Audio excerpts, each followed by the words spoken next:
क्या आपने कभी देखा है जब सबसे शक्तिशाली व्यक्ति भी अपनी ताकत के सामने कांप जाए? किष्किंधा के जंगल में बाली अपनी अजेय शक्ति के नशे में पेड़ पौधों को उखाड़ फेंक रहा था और अमृत समान सरोवरों को मिट्टी में मिला रहा था। उसकी गर्जना पूरे जंगल में गूंज रही थी। संयोगवश उसी जंगल में हनुमान जी राम नाम का जाप करते हुए ध्यान में लीन थे। बाली की हिंसा देखकर हनुमान जी आगे बढ़े और बोले, हे बाली, इस बल के मद में क्यों इस जंगल को तबाह कर रहे हो?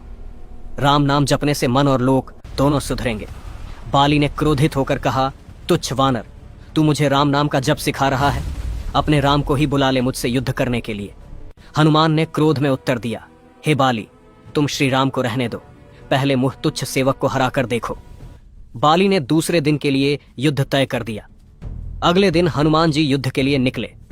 रास्ते में ब्रह्मा जी प्रकट हुए और कहा, हे हनुमान, बाली को क्षमा कर दो। हनुमान ने कहा, नहीं, उसने मेरे आराध्य का अपमान किया है। ब्रह्मा जी ने कहा कि अगर युद्ध करना ही है तो केवल अपनी शक्ति का 10वां भाग ही लेकर जाओ। हनुमान जी ने ब्रह्मा जी को सर झुकाकर प्रणाम किया और चल दिए। जब हनुमान बाली के सामने आए तो हनुमान जी का आधा बल बाली में समा गया।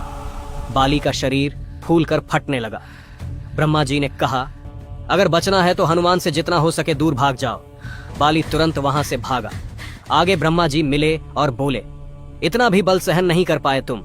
यदि हनुमान अपने पूरे बल के साथ युद्ध में आते तो तुम तुरंत परलोक सिधार जाते। बाली समझ गया कि हनुमान जी का बल असीमित और राम भक्ति असाधारण है। उसने हनुमान जी को दंडवत प्रणाम किया और कहा, हे हनुमान, आप तो इतने बलशाली होते हुए भी इतने शांत हैं, कृपया मुझे क्षमा करें।